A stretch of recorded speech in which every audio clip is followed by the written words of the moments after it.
시청자 여러분 안녕하십니까. 북한이 오늘 오후 개성 남북공동연락사무소 청사를 폭파했습니다. 통일부는 북한 측이 오늘 오후 2시 40분 개성 남북공동연락사무소 청사를 폭파했다고 발표를 했는데요. 2000년 김대중 대통령과 북한 김정일 국방위원장 간 평양 6.15 공동선언의 결과로 개성공단이 만들어지면서 남북교류협력사무소가 개설되었는데요. 지난 2018년 4월 27일 남북정상이 합의한 판문점 선언에 따라서 그해 9월 남북공동연락사무소로 개편하면서 우리 측이 160여억 원을 들여서 리모델링을 했는데 19개월 만에 역사 속으로 사라져 버렸습니다. 김일성 북한 노동당 제1부부장은 지난 14일 문재인 대통령까지 겨냥한 초강경 대남 담화를 발표를 했습니다. 김여정은 대적 행동 행사권을 인민군 총참모부에 넘긴다고 공언하면서 멀지 않아 쓸모없는 북남 공동연락사무소가 형체도 없이 무너지는 비참한 광경을 보게 될 것이라고 예고를 한 바 있습니다. 건물 폭발을 예고한 지 불과 사흘 만에 속전속결로 행동에 옮겼습니다. 북한이 협박 수준의 말복단이 아니라 실제로 우리를 적으로 규정하고 대남 적대 행위를 실행에 옮긴 것입니다. 인민군 총참모부의 대남 도발은 이번 개성 공동연락사무소 폭파 한 번으로 끝나지는 않을 것으로 예상이 됩니다. 공동연락사무소 폭파 이후에서 다음 수순은 아마 김정은이 쓰레기 같은 흉물들을 치워버리라고 했던 금강산 관광주변에 현대 아산 측이 건설한 건물과 시설들을 폭파할 가능성이 높습니다. 지금 남북 연락사무소가 있는 개성공단 지역은 원래 북한군 6사단과 64사단 그리고 자주포로 무장한 62 포병여단이 있었던 곳입니다. 북한군은 6.15 합의에 따라서 김정일이 군 부대를 후방으로 이동할 때도 상당한 반발을 했던 것으로 알려지고 있습니다. 당시는 김정일의 카리스마와 2천만 평에 이르는 개성공단을 건설을 해서 인민들이 먹고 사는 문제를 해결한다는 명분에 밀려서 군이 더 이상 반대를 하지 못했던 곳입니다. 총참모부는 남북 합의에 따라서 비무장화된 지대들에 군대가 다시 진출을 해서 요새화하겠다고 선언한 것으로 미뤄볼 때 이번에 다시 개성공단에 있는 우리 기업들의 시설을 뜯어내고 철수했던 인민군을 전면 배치해서 방사포로 서울을 이어받을 것으로 예상이 됩니다. 북한은 또한 철거했던 비무장지대 내 지피를 다시 만들고 서해안이나 DMZ에서 군사 도발을 감행할 가능성도 배제할 수 없는데요. 북한은 이미 전방초소에 걸려있던 북한 인공기와 총사령관기도 내렸는데 탈북 인사인 안찬일 세계 북한 연구소장은 이런 행동은 전시 상태에 돌입했다는 뜻이라고 설명하고 있습니다. 북한은 지난 4일 대북 비라 살포를 빌미로 해서 대남 강공책을 잇따라 내놓으면서 일사불란하게 남북 긴장 수위를 최고조로 끌어올리고 있는 것으로 미루어 경우에 따라서는 제2의 천안함 폭침이나 연평도 포격 사태와 같은 고강도 군사 도발을 벌일 가능성도 있습니다. 북한이 개성 공동연락사무소를 폭파함으로써 남북관계는 최악의 상황을 맞았습니다. 파탄 상태입니다. 문재인 정권이 들어선 이후 추진해온 한반도 평화 프로세스도 사실상 끝이 났으며 남북관계는 완전히 6.15선언 이전으로 되돌아간 상태입니다. 특히 북한은 지난해 2월 미국 트럼프 대통령과 북한 김정은 간 이른바 하노이 노딜 사태 이후 오랫동안 치밀하게 검토한 끝에 대남 도발을 벌이고 나왔습니다. 그런 점에서 미뤄볼 때 그들의 표현대로 끝장을 보겠다고 나선 만큼 상황이 조기에 종료되지 않을 것으로 전망이 됩니다.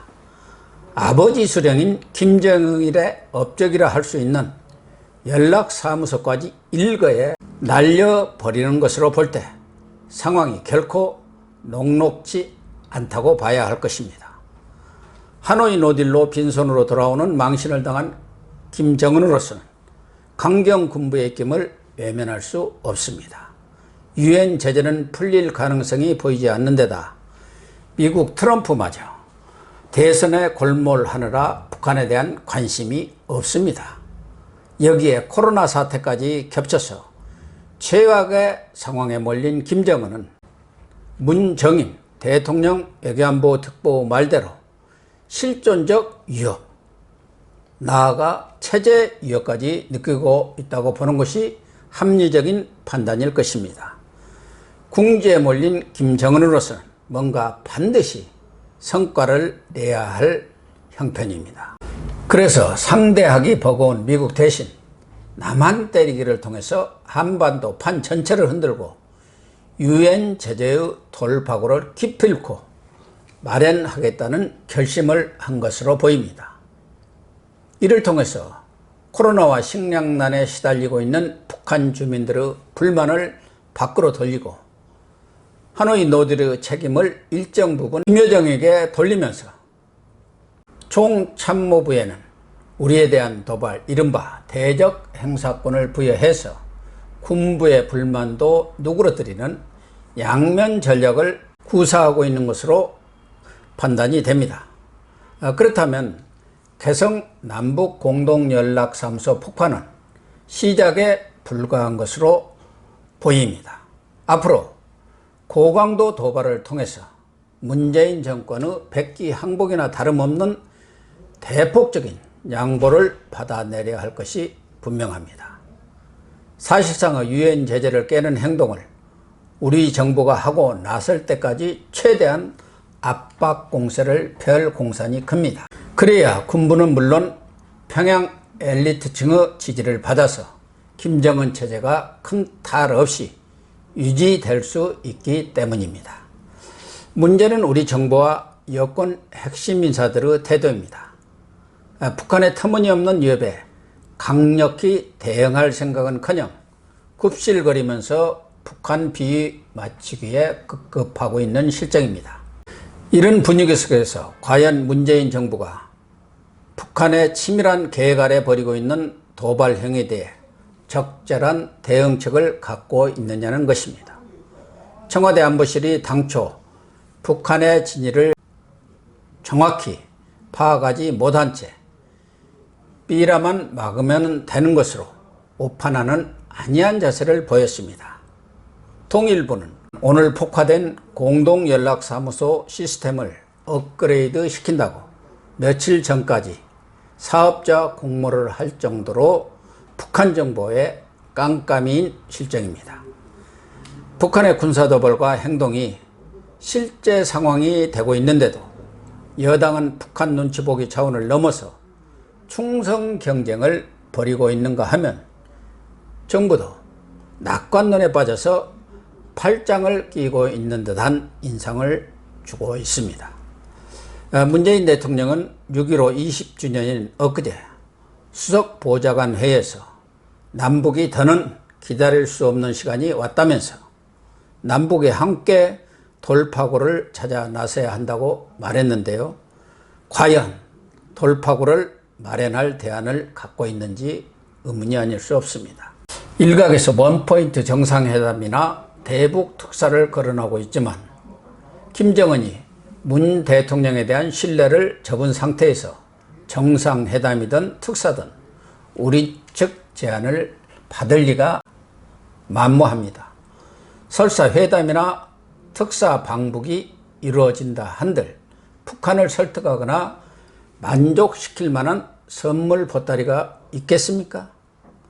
미국은 이미 북한의 도발이 심상치 않다는 판단 아래 국방부가 철통 같은 한미연합 방위태세를 유지하겠다고 다짐하고 나섰고, 국무도 한국에 대한 방위 약속은 추호도 변함이 없다고 북한에 대한 강력한 경고 메시지를 보내고 있습니다. 청와대는 공동연락사무소 폭파 후 긴급 국가안전보장회 NSC 상임위원회를 열고 북한이 상황을 계속 악화시킬 경우 강력히 대응할 것이라고 경고하고, 모든 사태의 책임은 전적으로 북측에 있음을 분명히 한다는 입장을 밝혔습니다. 청와대가 모처럼 북한에 대해 목소리를 냈는데요. 지금 북한의 도발에 우리 측이 취할 태도는 분명하다고 생각합니다. 도발을 결코 용납하지 않겠다는 확고한 입장을 천명하고, 북한의 도발에 대해서는 강력한 응징 조치를 취함으로써 북한이 상황을 오판하지 않도록 하는 것 외에 달리 방법은 없다고 생각합니다. 북한의 도발은 결코 우리가 달래거나 굽신거린다고 해결될 사안이 아닙니다.